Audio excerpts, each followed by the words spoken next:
नारायण नारायण। अहंकार के रूप। श्री राम किंकर जी महाराज। श्री राम शरणम मम। चतुर्थ। सुनि मृदु गूढ़ बचन रघुपति के, उघरे पटल परशुधरमति के। राम रमापति कर धनु लेहु, खेचेहु मिटय मोर संदेहु। देत चापु आपो ही चली गयहु, परशुराम मन विस्मय भयहु। जाना राम प्रभाउ तब, पुलक प्रफुल्लित गात। जोरि पानी बोले बचन, हृदय न प्रेमु अमात। 1-284।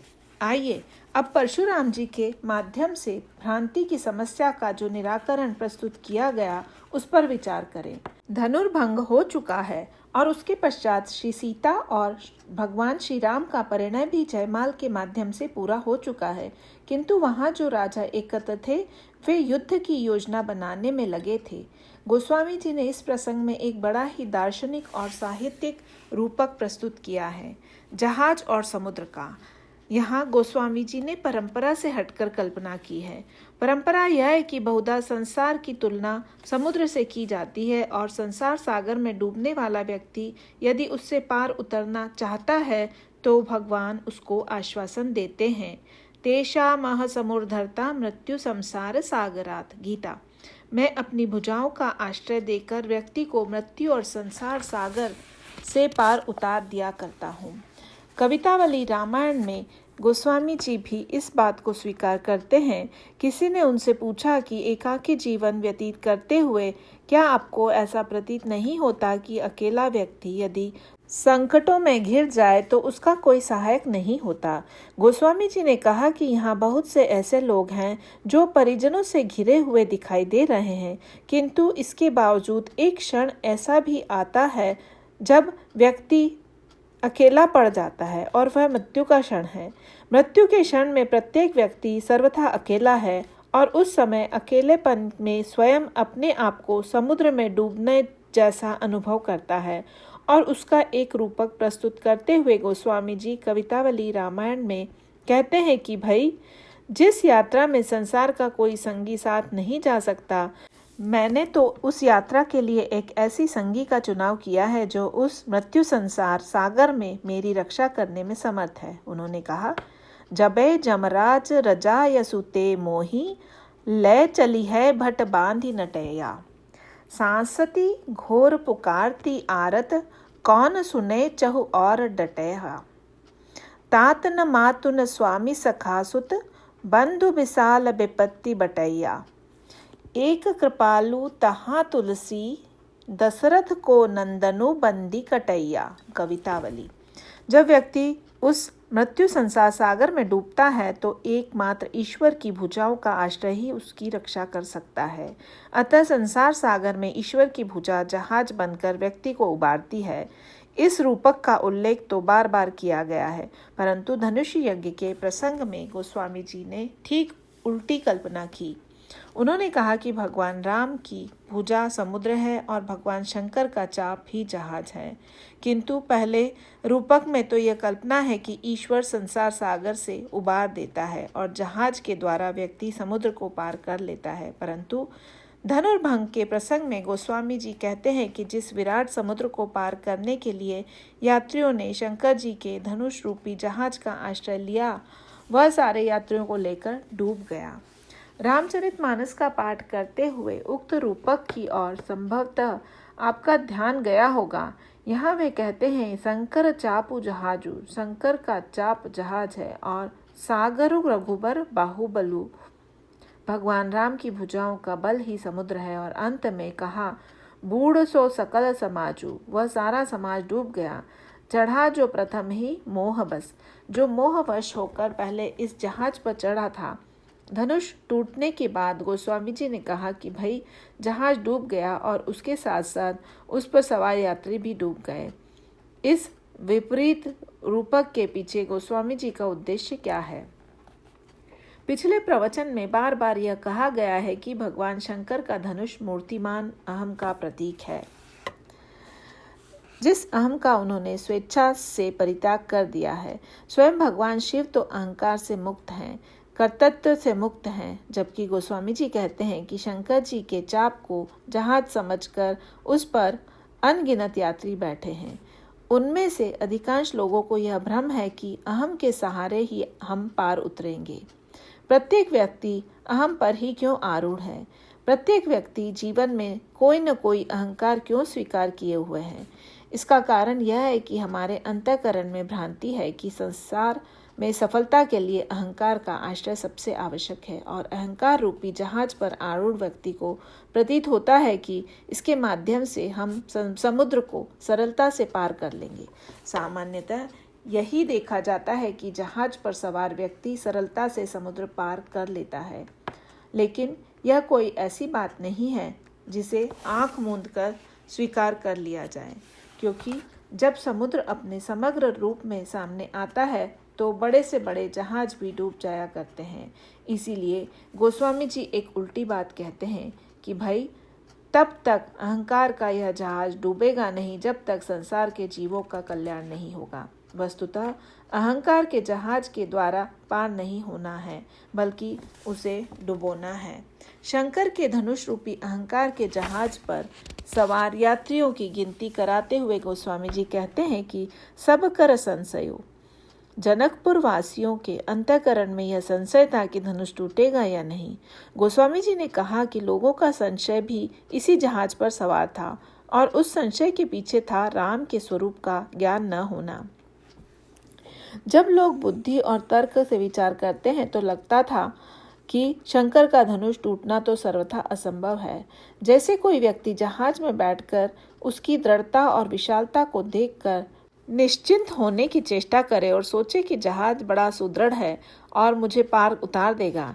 इस बीच यदि कहीं उसकी दृष्टि समुद्र की असीमता पर चली जाए तो उसको लगेगा कि जहाज चाहे जितना दृढ़ और मजबूत हो, किंतु समुद्र की विशालता और उसकी लहरों के सामने यह टिकने वाला नहीं है। आगे चलकर लक्ष्मण परशुराम संवाद में भी इसी को संकेत किया गया है कि शंकर का धनुष टूटना असंभव है।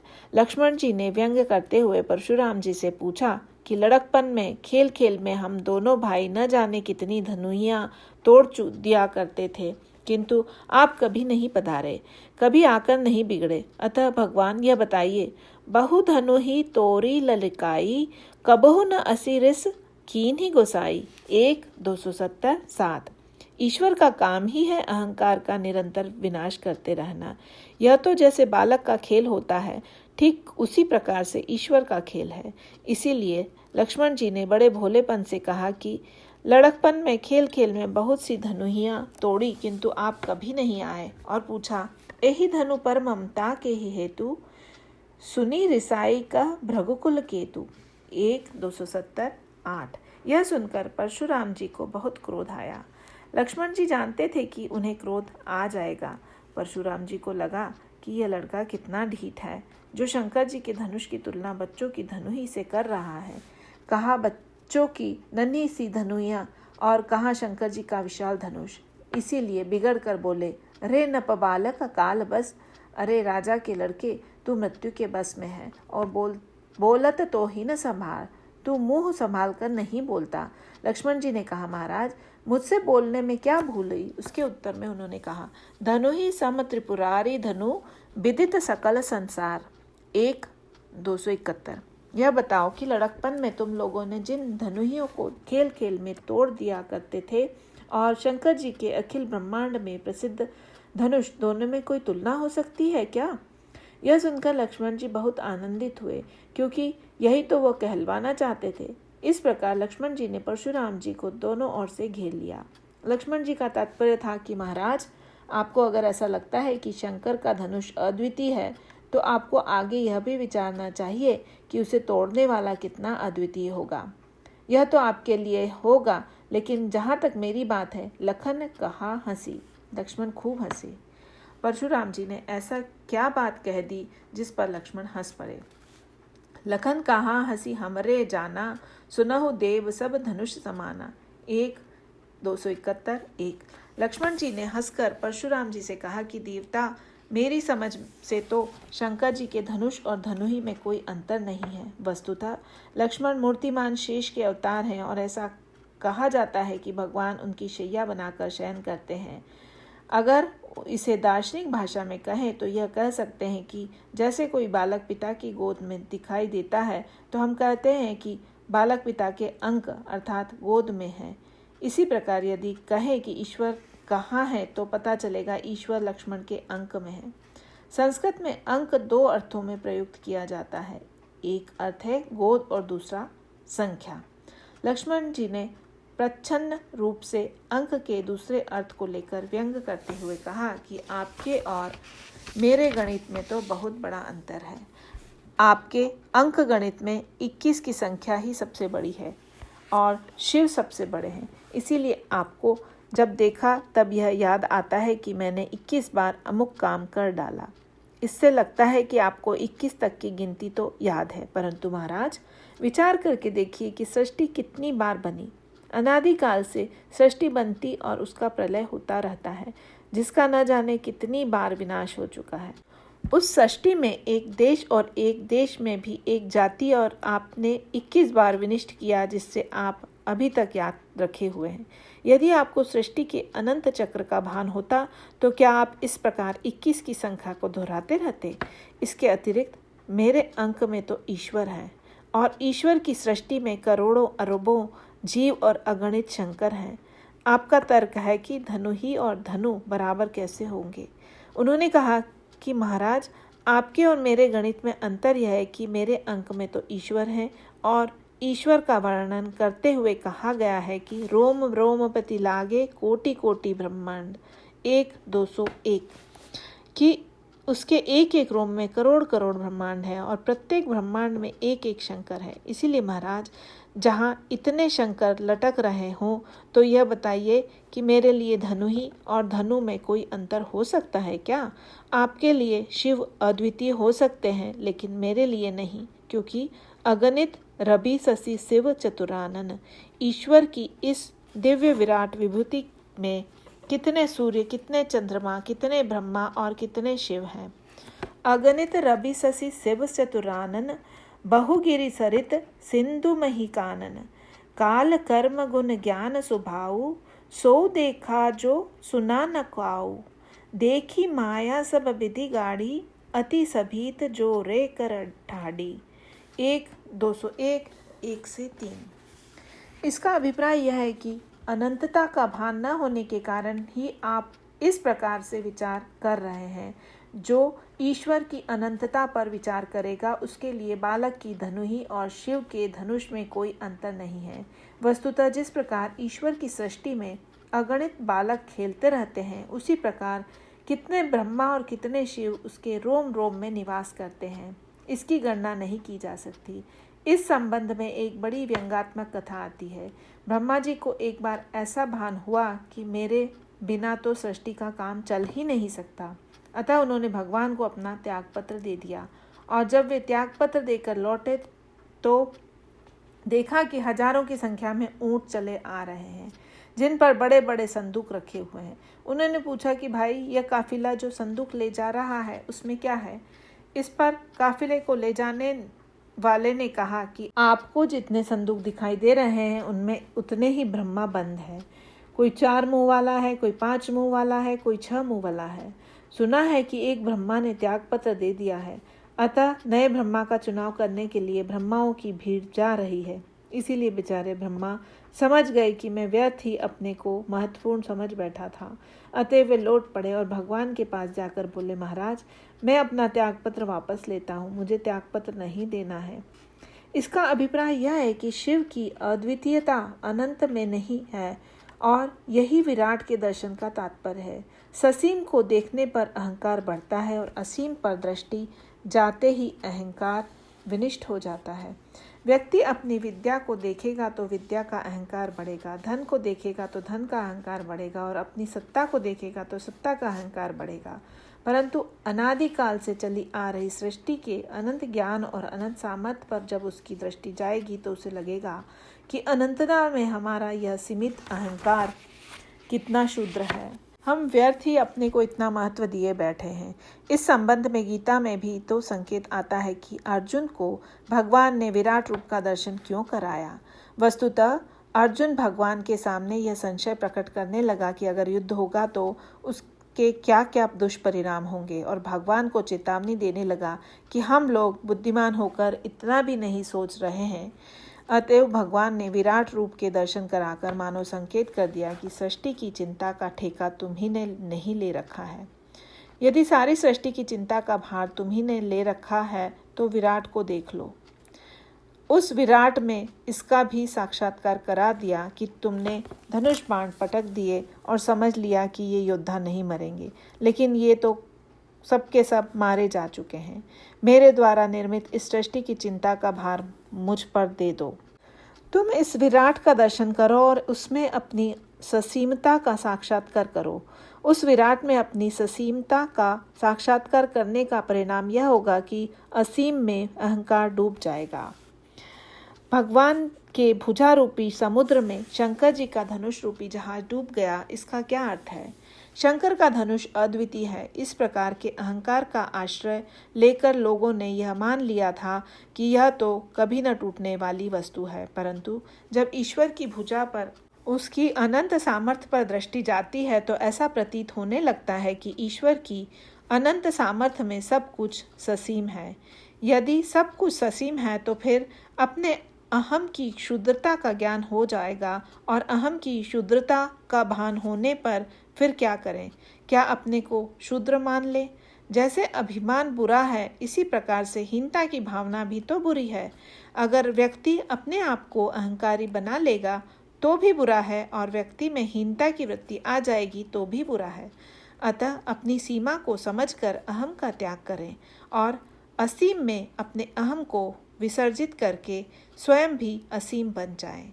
जब हम प्रारंभ में असीमता का दर्शन करेंगे तो अहम विनिष्ट होगा, और अपनी क्षुद्रता को जब ईश्वर में मिला देंगे तो वह भी असीम हो जाएगी। विनय पत्रिका और रामचरितमानस की रचना करने के पश्चात गोस्वामी जी से पूछा गया कि आपने इन दो ग्रंथों की रचना क्यों की। उन्होंने कहा कि ये दोनों ग्रंथ दो मालाएं हैं। यदि आप विनय पत्रिका पढ़ें तो देखेंगे कि उसमें गोस्वामी जी ने मुख्यतः अपनी दीनताहीनता का बड़ा मार्मिक वर्णन किया है, और रामचरितमानस में भगवान के गुणों का वर्णन है। रामचरितमानस के रूप में भगवान राम के गुणों की जो माला तुलसीदास जी ने बनाई है, उसमें वे कहते हैं कि उस माला को सज्जन लोग अपने हृदय में धारण करें। जुगुति बेधि पुनि पोहि अहि रामचरित बरताग, पहि रही सज्जन विमल उर शोभा अति अनुराग। 1:11। और यह पूछे जाने पर कि विनय पत्रिका की माला कौन पहनेगा तो उन्होंने कहा, राम न पहि पहि रावहि। रामायण की माला हम पहनेंगे और विनय पत्रिका की माला भगवान पहनेंगे, अर्थात भगवान के गुणों की माला जीव पहन ले और अपनी दीनता की माला भगवान के गले में डाल दे।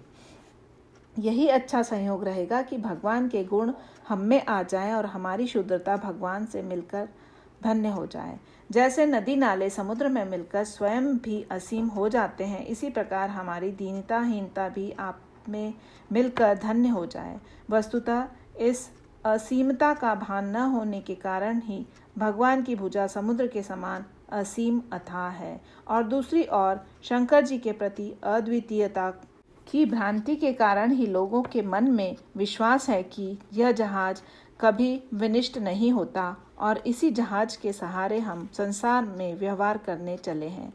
इस जहाज पर सवार यात्रियों का वर्णन करते हुए गोस्वामी जी कहते हैं, सबकर संसौ अरु अज्ञानु। 1:259-4। प्रत्येक व्यक्ति के मन में जो संशय और अज्ञान था कि यह धनुष नहीं टूटेगा, वे भी उस पर सवार हो गए और मंद महीपन कर अभिमानु। 1:259-4। वहाँ जो दुष्ट राजा आए हुए थे उनका अभिमान भी उसी पर सवार हो गया। गोस्वामी जी ने उनके लिए मंद शब्द का प्रयोग किया है। इसका कारण यह है कि वहाँ जो अनेक राजा आए हुए थे उनमें से कुछ राजाओं ने धनुष तोड़ने की चेष्टा की और कुछ ने नहीं की। इस पर धनुष तोड़ने की चेष्टा करने वाले राजाओं ने निष्क्रिय राजाओं से कहा कि अगर तुम्हें कुछ करना ही नहीं था तो इतना कष्ट उठाकर यहाँ आए क्यों थे? जब एक उद्देश्य को लेकर आए हो तो कम से कम कुछ प्रयास तो करो। तुम लोग शायद इस भय से धनुष के पास नहीं जा रहे हो कि अगर कहीं धनुष न टूटा तो लज्जित होना पड़ेगा।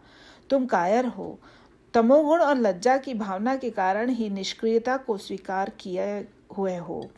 इसके उत्तर में भले राजाओं ने कहा कि भाई, हम तो यहाँ पाने के लिए आए थे, एक को और पा लिया दो को, इसीलिए हमारा उद्देश्य तो पूरा हो गया।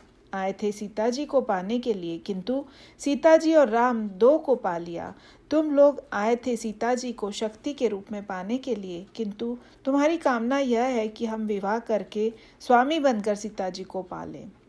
हमें यहाँ आकर अनुभव हुआ कि वस्तुतः हमारे सामने ये तो चिर दंपति शाश्वत मिलित पति पत्नी सीता और राम हैं, और हम उनके नन्हे बालक हैं। इसीलिए हम तो आज जन्म फल पावा। भाई, हमने तो आज जन्म लेने का फल पा लिया। अब तुम लोग जो पाने की चेष्टा कर रहे हो वह करके देख लो। यदि तुम में सामर्थ हो तो तुम पाने की चेष्टा करो। इस प्रकार जितने राजा थे उनका अभिमान उस धनुष पर सवार हो गया और उन्होंने कहा कि हम ऐसे हार मानने वाले नहीं हैं। बिना प्रयास किए हम नहीं मानेंगे। अतएव सब कर संशयु अरु अज्ञानु मंद महीपन कर अभिमानु। 1-259-4। गोस्वामी जी ने बड़ा सुंदर व्यंग किया। जब भगवान राम धनुष तोड़ने के लिए चले तो श्री सीता जी के मन में भी शोक छा गया और कुछ क्षणों के लिए भगवान श्री राघवेंद्र की छवि उनके अंतःकरण में आ गई। रामचरितमानस में धनुष यज्ञ के प्रसंग के पहले पुष्पवाटिका प्रसंग है और वही भगवान राम को श्री सीता जी के लौकिक मंच पर इस विश्व के रंगमंच पर पहली बार देखा। भगवान श्री राघवेंद्र जब लता कुंज से प्रकट हुए तो श्री सीता जी नेत्र मूंद कर भगवान राम का ध्यान कर रही थी। सखी ने सीता जी से कहा कि जरा नेत्र खोलकर तो देखिए। सखी कहती है, लता भवन्ते प्रकट भे तेहि अवसर दो भाई, निकसे जुग जुग विमल विधु जलद पटल बिलगाई। शोभा सीव सुभग दो बीरा, नील पीत जल जाभ शरीरा। मोर पंख सिर सोहत नीके, गुच्छ बीच बिच कुसुम कली के। 1-232-2। तथा तुलसीदास जी ने एक संकेत और किया। भाल तिलक श्रम बिंदु सुहाए। 1-232-2। भगवान राम के माथे पर पसीने की बूंदें थी। उस समय भगवान राम सुमन समेत बाम कर दोना, सावर कुंवर सखी सुठी लौना। 1-232-8। बाएं हाथ में दोना लिए हुए थे जिसमें फूल सजाए हुए थे और जब लता कुंज से निकले तो माथे पर पसीने की बूंदें थी। इसीलिए जो ही श्री राम धनुष तोड़ने के लिए चले तो श्री सीता जी को पुष्पवाटिका की झांकी याद आ गई। वे सोचने लगी कि जिन्हें फूल का दोना उठाने में पसीना आ जाता है वे धनुष क्या उठा पाएंगे। एक बार श्री वल्लभाचार्य महाराज ने किसी से पूछा कि ईश्वर का क्या लक्षण है। उन्होंने कहा कि भाई, अगर वह लक्षण की सीमा में आ गया तो असीम कैसे रहेगा। अपनी बात को स्पष्ट करते हुए उन्होंने एक बहुत सुंदर शब्द का प्रयोग किया।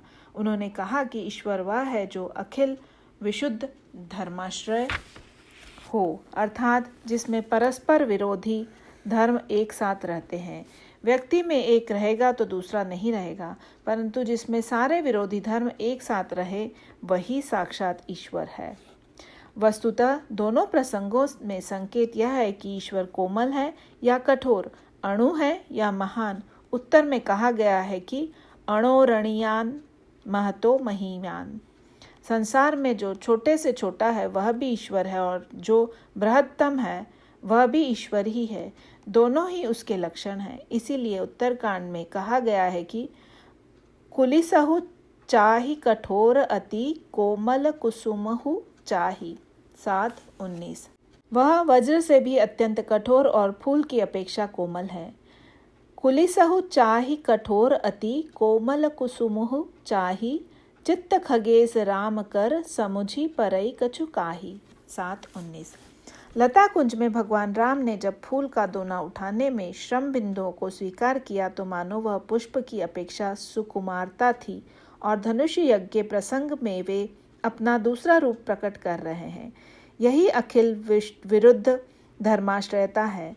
शंकर जी का धनुष वज्र से भी कठोर माना जाता है, किंतु उस वज्र की अपेक्षा कठोर धनुष को तोड़ने में भगवान राम के माथे पर श्रम बिंदु आए हो, ऐसा वर्णन गोस्वामी जी ने नहीं किया। इसका अभिप्राय यह है कि प्रीतिवश क्षण भर के लिए सीता जी की दृष्टि ईश्वर के अखिल विरोधी धर्म की ओर न जाने के कारण उनका शोक भी उसी धनुष पर सवार हो गया। उन्हें भी लगने लगा कि वह धनुष नहीं टूटेगा। इसी क्रम में अन्य यात्रियों का वर्णन करते हुए कहा गया है, सिय कर सोचु जनक पछितावा, रानिन कर दारुन दुख दावा। 1-259-6। रानियों का दुख और महाराज जनक का सोच एवं पश्चाताप भी सवार था। श्री सीता जी का संशय, लोगों का मोह और अज्ञान भी सवार था, किंतु भारी भरकम सामान लिए हुए सबसे भारी यात्री एक ही था, और वो था परशुराम का गर्व। भृगुपति केरी गर्भ गरु आई। 1-259-5। सबसे वजनदार यात्री वही था। फरसा इस समय परशुराम जी के गर्व का प्रतीक बन चुका है और वे बार बार उसकी ओर देखते हैं। यही प्रदर्शन की वृत्ति है। अहंकार होने पर ही तो व्यक्ति प्रदर्शन करने की चेष्टा करता है। जैसा कि पिछले प्रवचन में कहा जा चुका है कि लोभ के प्रतीक सहस्त्रार्जुन पर परशुराम जी ने दान के परशु से प्रहार किया था। इसमें कोई संदेह नहीं है कि लोभ को मिटाने का उपाय दान है। लोभ के द्वारा संग्रह हुआ और जब दान किया गया तो लोभ क्षीण हो गया। लेकिन परशुराम जी ने भूल यह की कि उन्होंने उस फरसे को कंधे पर रख लिया और उसका निरंतर प्रदर्शन करने लगे। उन्हें इस बात की चिंता होने लगी कि लोग मुझे चाहे देखे या न देखे, किंतु फरसे को जरूर देख लें। इसीलिए जब वे लक्ष्मण जी से वार्तालाप कर रहे थे तो उनकी ओर नहीं देख रहे थे। नियम यह है कि जब दो व्यक्ति आपस में बातचीत करें तो वे एक दूसरे की ओर मुख करें। अतः परशुराम जी को भी चाहिए था कि लक्ष्मण जी की ओर देखकर वार्तालाप करते, किंतु वे तो कहीं और देख रहे थे। बोले चितई परसु की ओरा। 1-271-4। उन्होंने फरसे की ओर देखा। फरसे की ओर देखने का तात्पर्य यह है कि यदि मैं देखूंगा तो यह लड़का भी फरसे की ओर जरूर देखेगा और इस प्रकार उसे मेरा फरसा दिखाई दे जाएगा।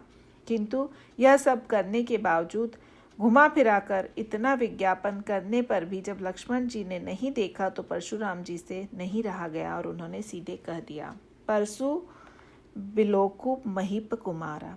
1-271। पहले मेरा फरसा देखो फिर बात करना। इसका अभिप्राय यह है कि दान के द्वारा लोभ मिटेगा, किंतु प्रत्येक व्यक्ति के समक्ष दान का फरसा उठाकर यदि यह देखने की चेष्टा की गई कि मैं दानी हूँ तो मानो वह दान गर्व का प्रतीक बन गया। दान का ऐसा प्रदर्शन मत कीजिए। हम सब चाहते यही हैं कि प्रत्येक व्यक्ति यह स्वीकार करे कि हमने कुछ देकर उसके प्रति बड़ा उपकार किया है। उस समय मानो हमने देखकर भी अहंकार ले लिया। प्रश्न यह है कि देने और लेने की सार्थकता कब है? लेने की सार्थकता तब है जब लेने वाले की दीनता दूर हो, और देने की सार्थकता तब है जब व्यक्ति की ममता और अहंकार दूर हो। ऐसा होने पर तो उन दोनों ने सही सही देना और लेना सीखा। किंतु यदि लेने वाले के मन में लेकर भी दीनता बनी रहे और देने वाले के मन में देकर भी अहंकार बना रहे तो बड़ा घाटे का सौदा होगा। परशुराम जी से यही भूल हो गई। लक्ष्मण परशुराम और राम परशुराम संवाद की विशेषता यह है कि यदि आप तुलना करके देखें तो दोनों ने आदि से अंत तक बिल्कुल एक जैसी बातें कही है। दोनों में कोई अंतर नहीं है, परंतु लक्ष्मण जी की बात सुनकर परशुराम बिगड़ उठते थे और भगवान राम की बात सुनकर शांत हो जाते थे। इसका कारण यह है कि भगवान राम उसी बात को ऐसी शैली और ऐसी भाषा में कहते थे कि परशुराम को लगता था कि वे मेरी स्तुति कर रहे हैं, इसीलिए वे प्रसन्न हो जाते थे। बाद में जब उनका भ्रम दूर हो गया और वे भगवान राम को अपना धनुष अर्पित करके जाने लगे तो उनकी प्रशंसा करते हुए उन्हें उपाधि देकर गए। गोस्वामी जी ने कहा, जाना राम प्रभाव तब पुलक प्रफुल्लित गात, जोरी पानी बोले बचन हृदय न प्रेमु अमात। 1-284। विनयशील करुणा गुण सागर। 1-284-3। आप विनयशील और करुणा के सागर हैं। किंतु अगली उपाधि बहुत सुंदर है जो उनके अनुभव का प्रमाण है। उन्होंने कहा, जयति बचन रचना अति नागर, 1-284-3। आप वचन रचना में बड़े कुशल हैं, यह मैंने आज देख लिया। कितनी देर तक आपने मुझे भुलावे में डाले रखा और मैं यही समझता रहा कि लक्ष्मण गलत कह रहे हैं, आप सही कह रहे हैं। वचन रचना में कुशलता का एक दृष्टांत लक्ष्मण परशुराम संवाद में भी दिखाई देता है। परशुराम जी लक्ष्मण से कहते हैं कि मेरे परशु की ओर देखो, किंतु उन्होंने नहीं देखा। बाद में लक्ष्मण जी ने परशुराम जी से कहा कि महाराज, मैं आपकी ओर ही देख रहा हूँ, लेकिन परशु नहीं देख रहा हूँ। परशुराम जी ने पूछा कि फिर क्या देख रहे हो? उन्होंने कहा, भृगुसुत समुझी जनेऊ विलोकी, 1-272-5। मैं तो आपका जनेऊ देख रहा हूँ। जनेऊ ज्ञान का प्रतीक है और इसका अभिप्राय है कि हम शस्त्र को प्रणाम करें या ज्ञान को, शस्त्र के सामने झुके या ज्ञान के सामने। लक्ष्मण जी ने कहा कि महाराज, शस्त्र के सामने हम नहीं झुक सकते, किंतु ज्ञान के सामने तो झुकना ही चाहिए। इसीलिए यह इस दृष्टि से भी ठीक है। और उनका दूसरा तात्पर्य था कि महाराज, आपकी शोभा, आपका गौरव ज्ञान में है। आपका इस प्रकार से आत्म प्रदर्शन करना ठीक नहीं। उन्होंने कटु भाषा में आलोचना कर दी। भगवान श्री राम की वचन रचना का कौशल यह था कि वे परशुराम जी से और कुछ न कहकर केवल यह कह देते कि महाराज, मैं ब्राह्मण समझकर आपको प्रणाम करता हूँ, जबकि लक्ष्मण कहते थे कि मैं ब्राह्मण समझकर आपको छोड़ देता हूँ। बात तो एक ही है, प्रकारांतर से दोनों का तत्व एक ही है। भगवान राम की भाषा सुनकर पहले तो वे प्रसन्न हुए, पर बाद में उनको लगा कि ये मुझे बार बार ब्राह्मण कहकर संबोधित क्यों कर रहे हैं। इसीलिए बिगड़ कर बोले, निपटहि द्विज करी जानहि मोहि, 1-282-1। मुझे कोरा ब्राह्मण समझते हो? उन्होंने अपना परिचय देते हुए कहा, मैं जस विप्र सुनावऊ तोहि, 1-282-1। उन्होंने अपने जीवन को एक यज्ञ के रूप में प्रस्तुत किया। इसमें कोई संदेह नहीं कि परशुराम का जीवन भी यज्ञमय या लोक कल्याण का जीवन है। उस यज्ञ में उन्होंने प्रत्येक वस्तु की आहुति दी। उन्होंने काम की आहुति दी, लोभ की आहुति दी और लोक कल्याण के लिए उस यज्ञ को संपन्न किया। कर्मकांड की परंपरा के अनुसार यज्ञ में मूल्यवान से मूल्यवान वस्तु की भी आहुति दे दी जाती है।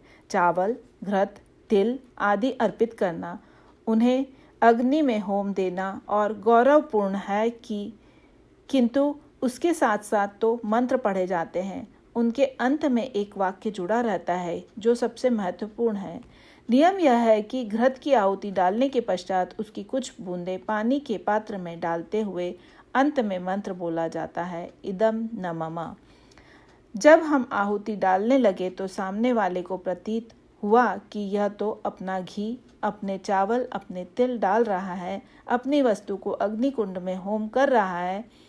यह तो बड़ा त्यागी है। किंतु आहुति देने वाले को यदि इस बात का ध्यान नहीं आया कि वस्तुतः मैं जो दे रहा हूँ वह मेरी कहाँ है, मैं तो ईश्वर की वस्तु ईश्वर को दे रहा हूँ, इदं न मम की वृत्ति यदि नहीं आई तो यज्ञ में आहुति देने का ठीक ठीक पालन नहीं हुआ। यद्यपि परशुराम जी का जीवन एक यज्ञ है, परंतु इसमें इदं न मम नहीं आया।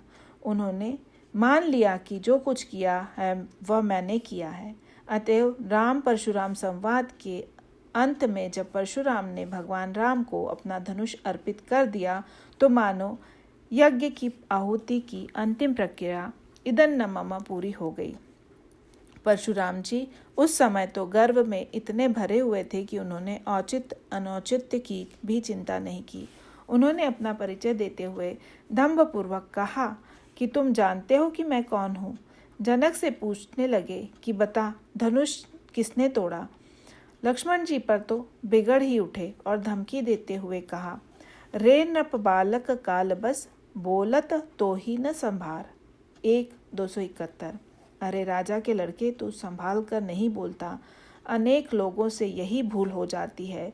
परशुराम अपने युग के नेता और महापुरुष थे, किंतु उनकी एक सबसे बड़ी कमी यह थी कि वे दूसरों से जिसकी आशा करते थे वैसा स्वयं नहीं करते थे।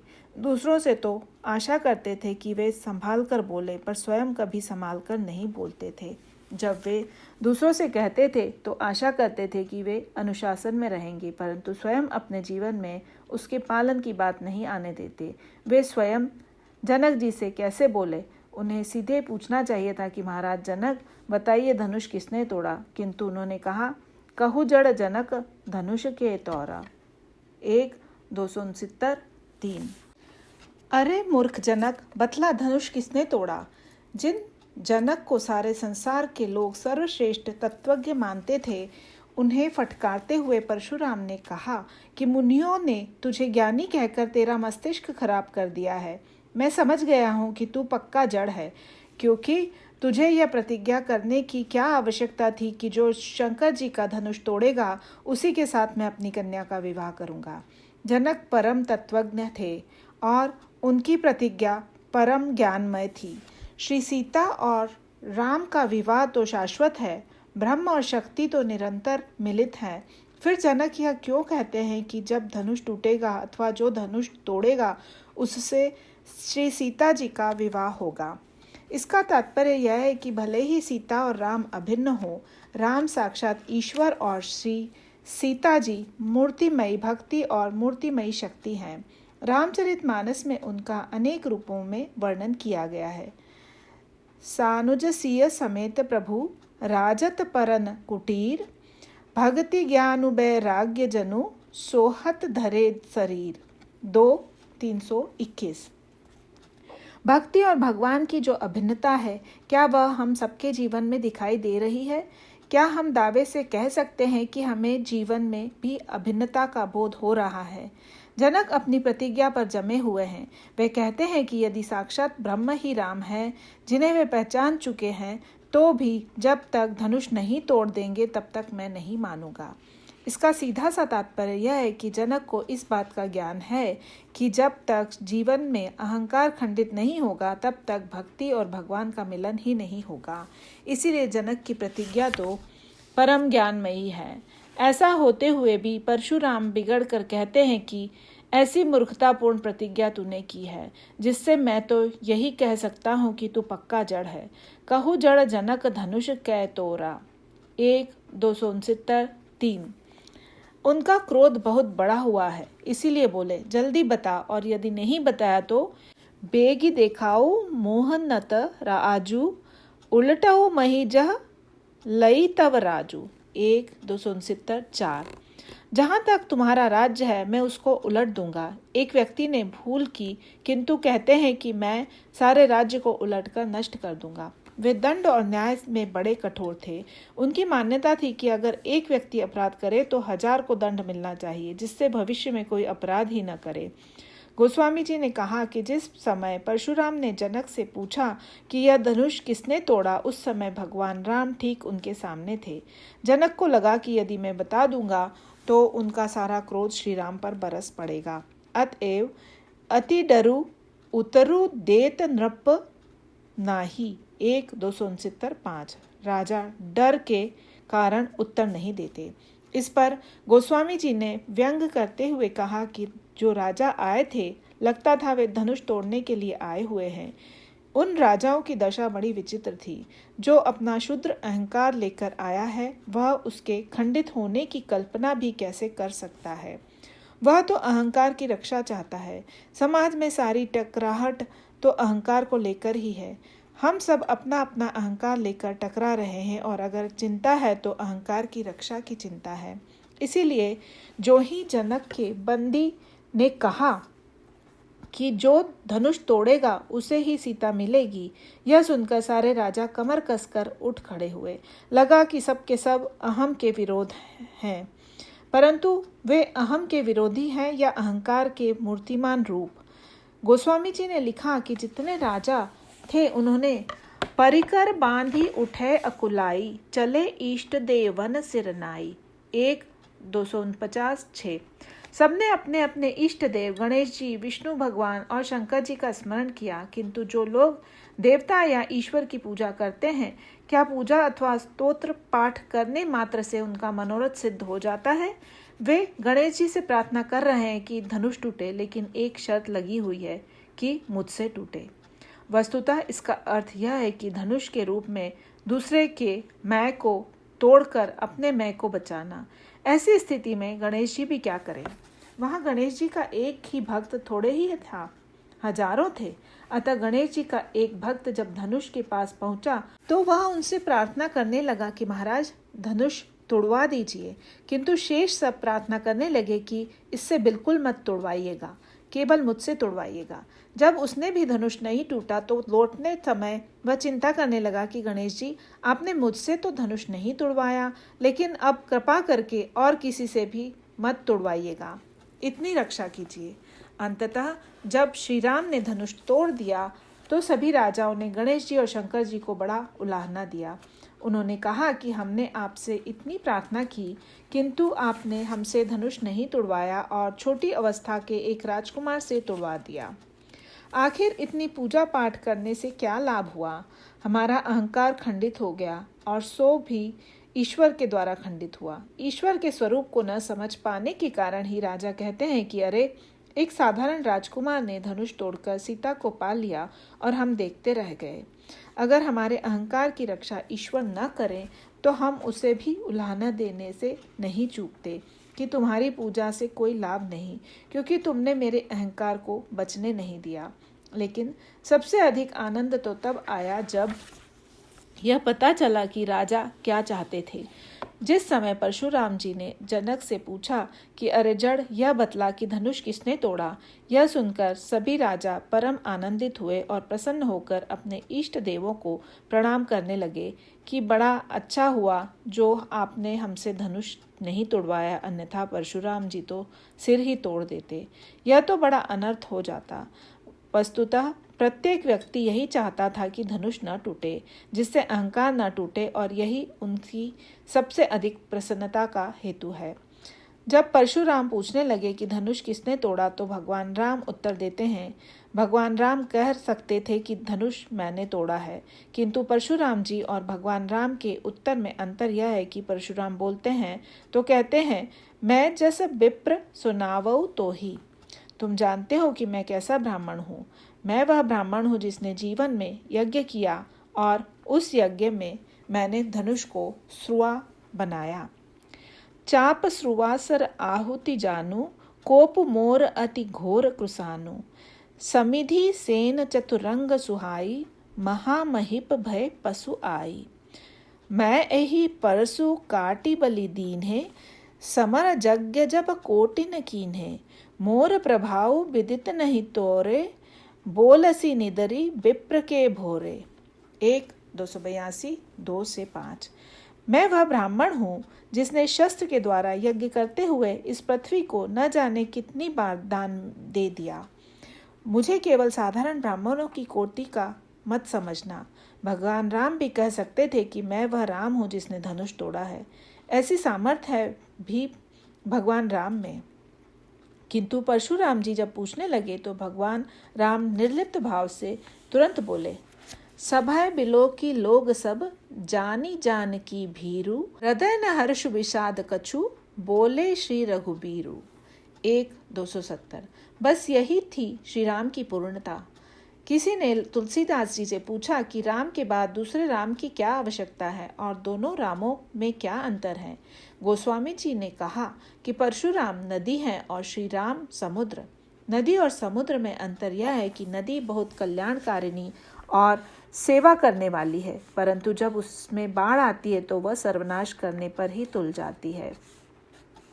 इसी प्रकार परशुराम के जीवन में भी क्रोध की बाढ़ आ गई और वे लोगों को डुबाने लगे। तुलसीदास जी कहते हैं कि जैसे बांध के द्वारा नदी की बाढ़ को रोका जाता है, इसी प्रकार से घोर धार भृगु नाथ रिसानी, घाट सुभद्र राम बर बानी। 1:40-4। श्री राम की श्रेष्ठ वाणी ने मर्यादा का घाट बनकर परशुराम के क्रोध की बाढ़ को रोका, किंतु समुद्र में बाढ़ कहाँ आती है। इसीलिए जब धनुष तोड़ने के लिए उठे तो सुनी गुरु बचन चरण सिरुनावा, हर्ष विषादु न कछु उर आवा। 1-253-7।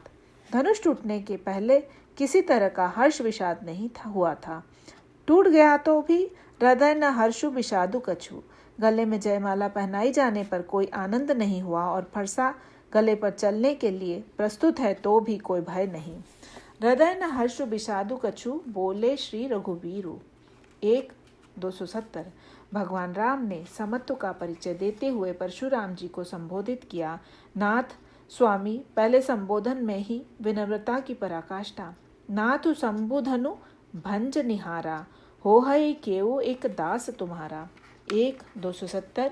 1। महाराज, शंकर जी का धनुष तोड़ने वाला आपका कोई एक दास होगा। परशुराम बिगड़ कर बोले, दास मेरा और मैं ही नाम न जानूं। श्री राम ने कहा कि इसलिए नहीं जानते, हो है केऊ एक। महाराज, आप तो बहुत बड़े हैं ना, और बड़े लोग आप सबको याद कहाँ रख पाते हैं, इसीलिए आपको क्या पता कि आपके जाने अनजाने कितने सेवक हैं। भगवान राम सीधे नहीं कहते। वे यह नहीं कहते कि धनुष मैंने तोड़ा है, क्योंकि अगर भगवान राम ऐसा कह दें तो इसका अर्थ ही यह हुआ कि अहंकार नहीं टूटा। यदि वे कहें कि शंकर का धनुष मैंने तोड़ दिया तो मैं तो को तोड़ने के बाद भी तो मैं बचा रह गया।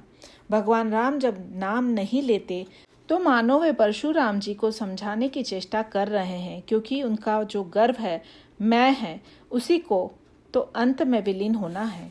अतः परशुराम जी का जो गर्भ गरुड़ आई था, अपने विषय में जो विश्वास था कि मैंने बड़े महान कार्य किए हैं, अपरिमित दान दिया है, संसार में न्याय की स्थापना की है और अन्यायियों को दंड दिया है, मानो वह भी गुरुता लेकर उस जहाज पर सवार हो गया।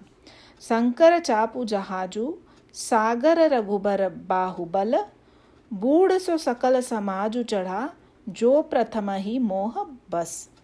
1:269। तुलसीदास जी ने कहा कि जहाज के टूटते ही, धनुष के टूटते ही बस अहंकार का जहाज डूब गया। एक सज्जन गोस्वामी जी से बोले कि यह रूपक ठीक नहीं है। उन्होंने कहा कि परशुराम का गर्व शंकर के जहाज पर सवार था। जब जहाज डूब गया तो फिर परशुराम में गर्व कैसे बचा होगा। परशुराम संवाद तो धनुष टूटने के बाद आता है। यदि उक्त संवाद धनुष टूटने के पहले होता तब तो कहा जा सकता था कि परशुराम का गर्व डूब गया। वस्तुतः जहाज के डूबते ही सारे यात्री तुरंत थोड़े ही डूब जाते हैं। जो कुछ हाथ पैर मारने वाले हैं वे थोड़ी देर तैरने की चेष्टा भी करते हैं और थक जाने पर अगर कोई बचाने वाला ना मिले तो डूब जाते हैं। इसीलिए यह तो परशुराम के गर्व की हाथ पैर मारने की चेष्टा है। इस असीम समुद्र में उनका गर्व हाथ पैर मार रहा है। असीम के इस प्रसंग में बरबस हनुमान जी की ओर ध्यान चला जाता है। अयोध्या में रात्रि के समय जब भगवान विश्राम के लिए महल में चले गए तो हनुमान जी भी भीतर जाने लगे।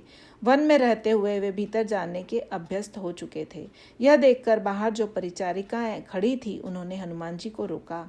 हनुमान जी ने जब उनसे भीतर न जाने का कारण पूछा तो उन्होंने अपने सिंदूर की ओर संकेत किया, अर्थात सिंदूर धारिणी महिलाएं ही भीतर जा सकती है।